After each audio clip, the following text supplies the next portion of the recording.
Chapter 7. After this, Jesus went about in Galilee. He would not go about in Judea because the Jews were seeking to kill him. Now the Jews' feast of booths was at hand. So his brothers said to him, "Leave here and go to Judea, that your disciples also may see the works you are doing. For no one works in secret if he seeks to be known openly. If you do these things, show yourself to the world." For not even his brothers believed in him. Jesus said to them, "My time has not yet come, but your time is always here. The world cannot hate you, but it hates me because I testify about it that its works are evil. You go up to the feast. I am not going up to this feast, for my time has not yet fully come." After saying this, he remained in Galilee. But after his brothers had gone up to the feast, then he also went up, not publicly, but in private. The Jews were looking for him at the feast and saying, "Where is he?" And there was much muttering about him among the people. While some said, "He is a good man." Others said, "No, he is leading the people astray." Yet for fear of the Jews, no one spoke openly of him. About the middle of the feast, Jesus went up into the temple and began teaching. The Jews therefore marveled, saying, "How is it that this man has learning when he has never studied?" So Jesus answered them, "My teaching is not mine, but his who sent me. If anyone's will is to do God's will, he will know whether the teaching is from God or whether I am speaking on my own authority. The one who speaks on his own authority seeks his own glory. But the one who seeks the glory of him who sent him is true, and in him there is no falsehood. Has not Moses given you the law? Yet none of you keeps the law. Why do you seek to kill me?" The crowd answered, "You have a demon. Who is seeking to kill you?" Jesus answered them, "I did one work, and you all marvel at it.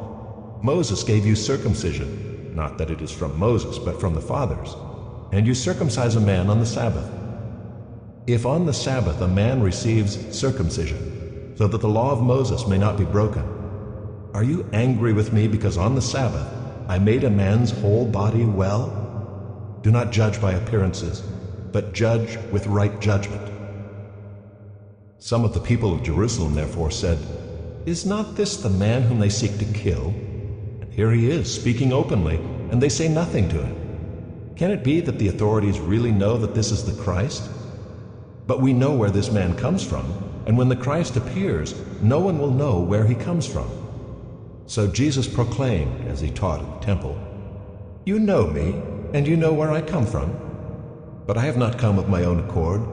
He who sent me is true, and him you do not know. I know him, for I come from him, and he sent me."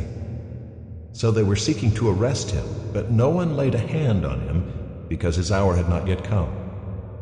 Yet many of the people believed in him. They said, "When the Christ appears, will he do more signs than this man has done?"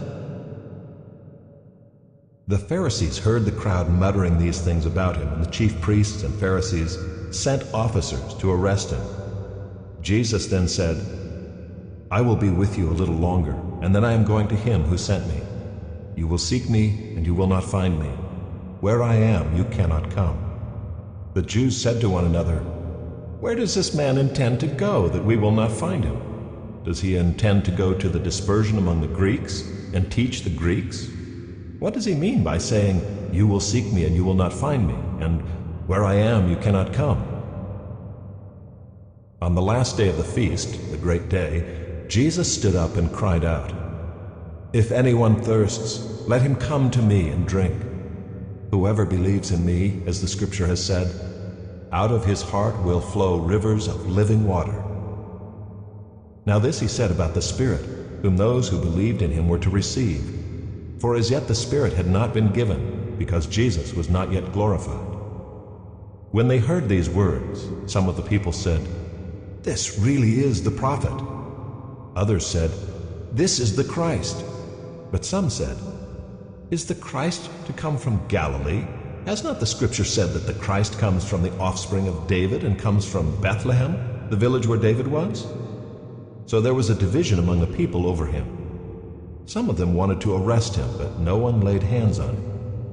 The officers then came to the chief priests and Pharisees, who said to them, "Why did you not bring him?" The officers answered, "No one ever spoke like this man." The Pharisees answered them, "Have you also been deceived? Have any of the authorities or the Pharisees believed in him? But this crowd that does not know the law is accursed." Nicodemus, who had gone to him before, and who was one of them, said to them, "Does our law judge a man without first giving him a hearing and learning what he does?" They replied, "Are you from Galilee too? Search and see that no prophet arises from Galilee."